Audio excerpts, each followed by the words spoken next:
right, what is going on, guys? It is Adam A.K. Marf, and this is Marfoogle News. Tonight, we're going to talk about some very important breaking stories that are coming out.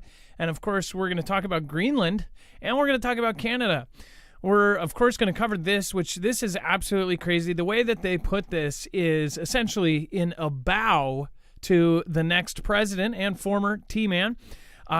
Meta's Mark Zuckerberg says it will end fact-checking on Facebook and Instagram. Now, they say this is a bow to the Donald, but I see this as copying Elon, and essentially it is a better system over on X. At least I believe it is, rather than having some sort of third party, which no one agreed on, nobody voted for, being the purveyor of facts. Again, they are saying that they're essentially going to go the way of community notes, which I think community notes was quite genius, to be honest. With less than 2 weeks before the Dawn takes office, Meta's Mark Zuckerberg announced a series of changes to its content moderation practices on Facebook and Instagram, including ending fact-checking and other restrictions. Now, fact-checking has been absolutely broken since it got put in. And I wouldn't just say this on Facebook, I would say in general. Almost everybody can agree that some of the things that are fact-checked and how they fact-check it is absolutely stupid.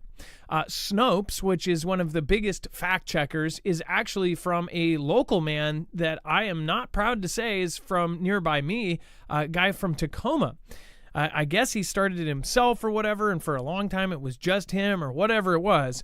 But when you have a single person or a single company that ended up branching out, now there's a few, when they are the purveyors of facts, they can be paid off. They can basically decide what is fact. They can debunk things that are opinion. I mean, it's absolutely wild.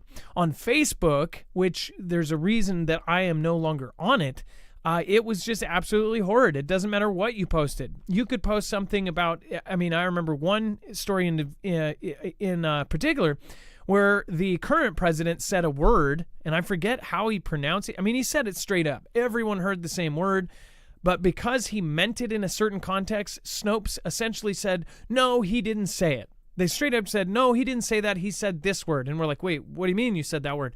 Well, if you look at the whole sentence, it was meant to be this word. But he did say, factually, this word. So why are you telling us he said a completely different word, different pronunciation, different everything, just because that's what he meant? That's not fact-checking. That's just straight up covering for somebody. So it said that the recent Pick the Prez days also feel like a cultural tipping point towards once again prioritizing speech. Now, they're saying this is so he can appease the Don before he goes into office. I think it's a straight up smart business move. Maybe he's using that as an excuse. He donated $1 million to his inauguration fund, but at the same time last Pick the Prez Day, he donated $420 million towards the other guy. So yeah, is he really he's kissing butt, or is he trying to not get hit with all sorts of different things? Is the $1 million kind of a cheap bribe? I don't know. When you consider 420 last time, 1 million this time for these guys is like what they wipe their butts with.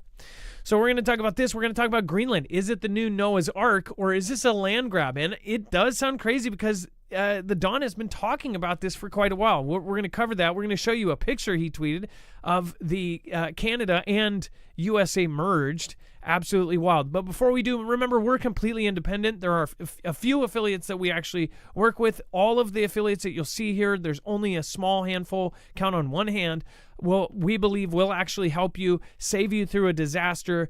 And specifically, we've picked disasters we think are very possible. EMP is one of them. On top of this, the EMP shield actually protects you against a Carrington-level event from the sun. So whether it is an if or a when, which they say a Carrington-level event will happen from the sun, you will be protected if you get yourself an EMP shield. It will ground the signal in less than 500 trillionths of a second before the solar event or a non-nuclear EMP or a nuclear EMP tries to fry your device. Again, you can put this on your cars, trucks, motorcycles, boats, pretty much anything that runs, including generators, gas, and solar in the case of the bug out and the energy. And you can even put it on your home and protect everything within 250 linear feet. I believe that this will allow people to drive home to their families, which will be a huge deal Again, marfugglenews.com/EMP. Make sure to use the code MARF. This is the same company that has outfitted agencies like DOD, DHS, and the DEMSO team helping protect the Texas grid. If you want the same protection that they are doing quietly, I highly recommend that you do it loudly. marfugglenews.com/EMP. All right, let's bring in my co-host/internet brother, Dex James. What is going on, and how are you doing today? Well, hello, Adam, and hello, Fuggle fam. I'm doing just fine. So, of course, there was a whole slew of things that come out. Now, most people a lot of people kind of look at these things like jokes, right? Kind of like they did when he announced that he was running in the first place in 2016 or 2015. But he announced his plans to change the name of Gulf of Mexico. What did he say he was going to change it to?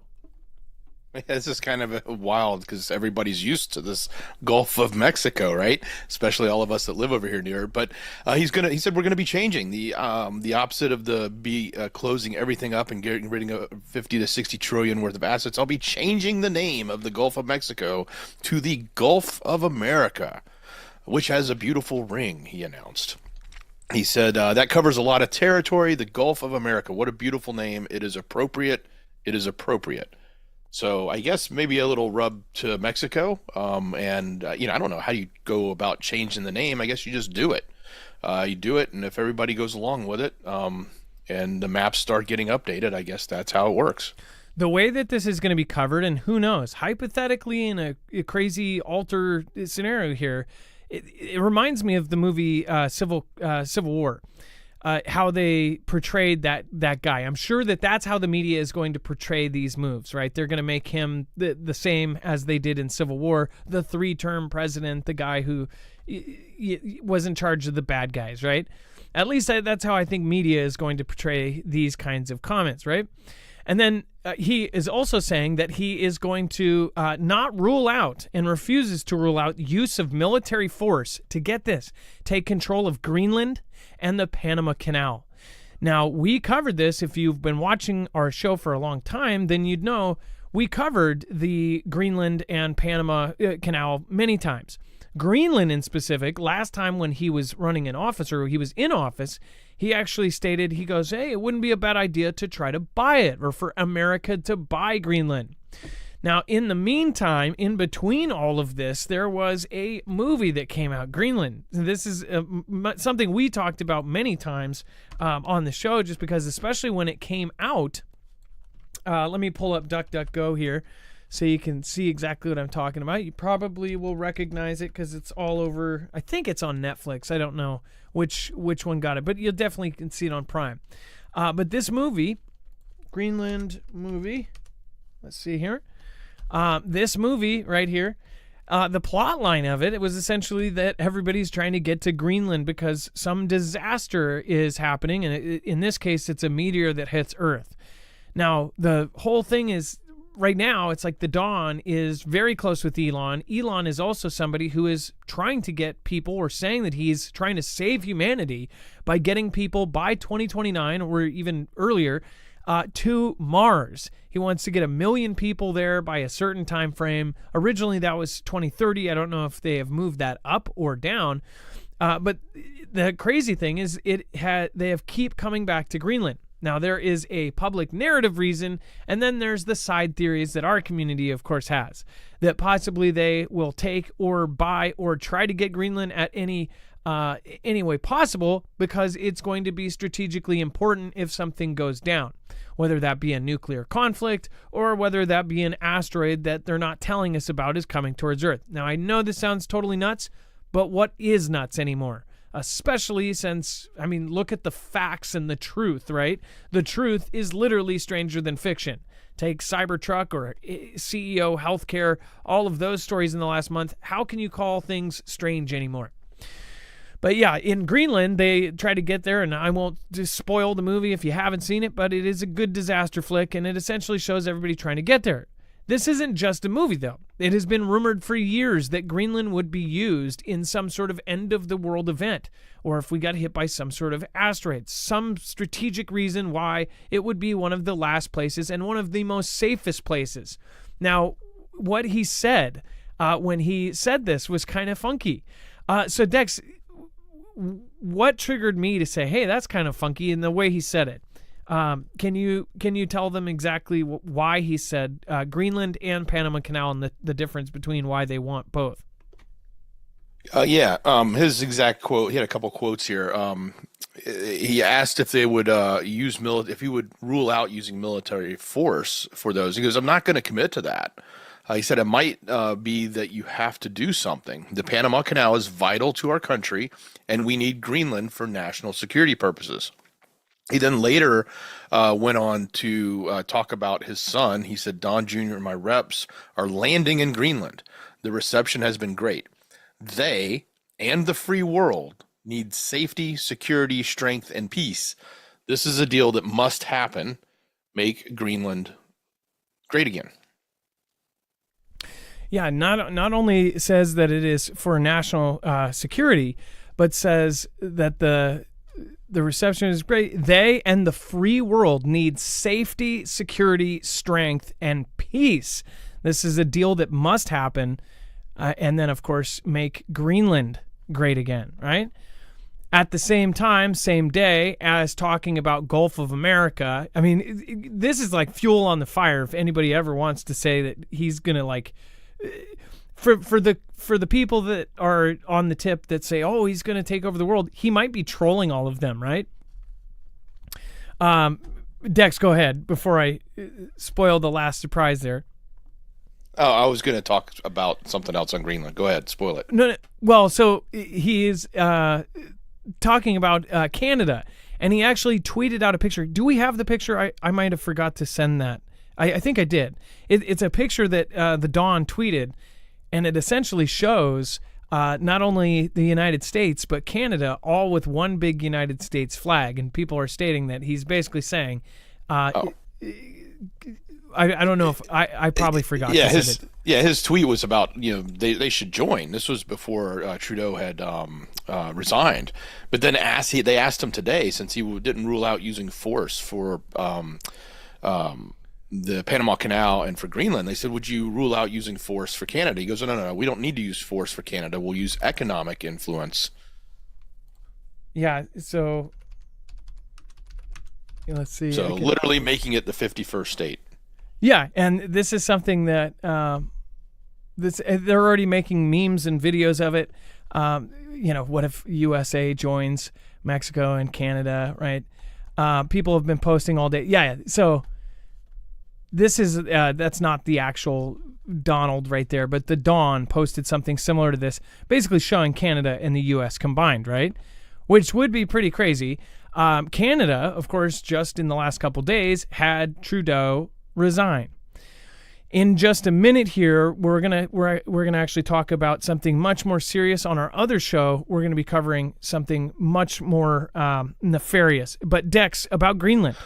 Well, yeah. So the other thing to take into consideration, aside from the Noah's Ark scenario, you also have our space base up in the northern western portion of Greenland called Bidufik.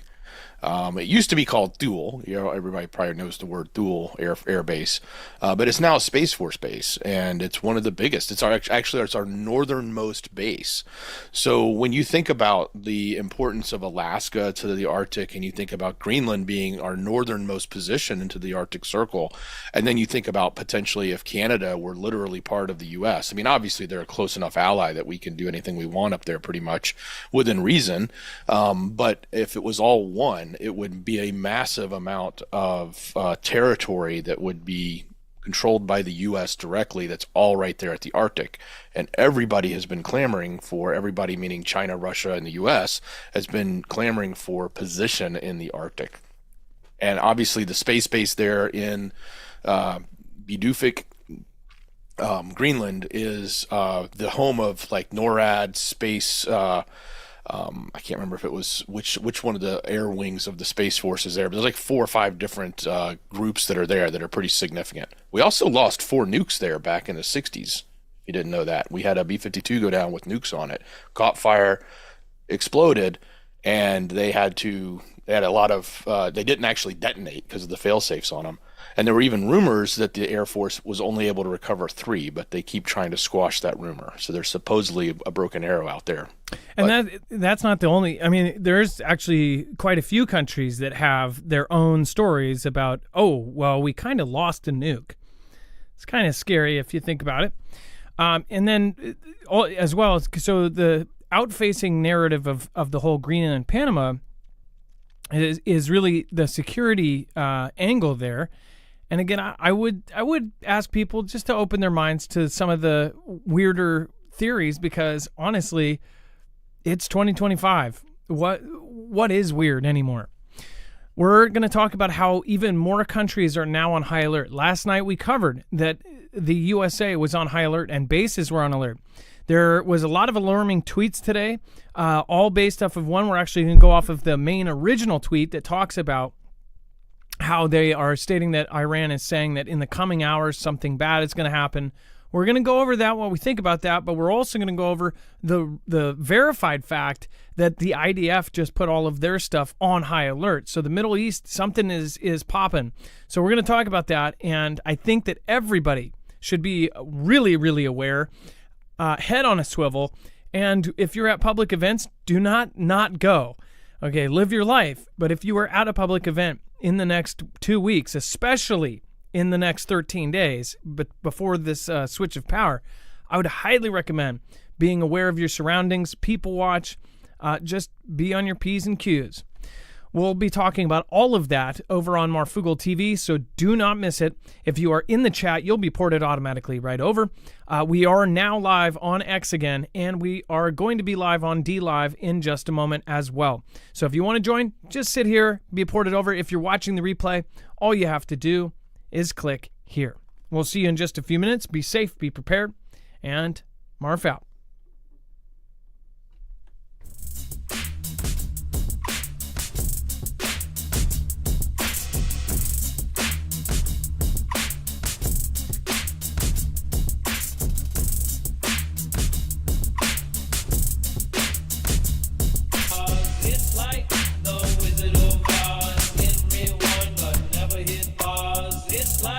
The Wizard of Oz, hit rewind,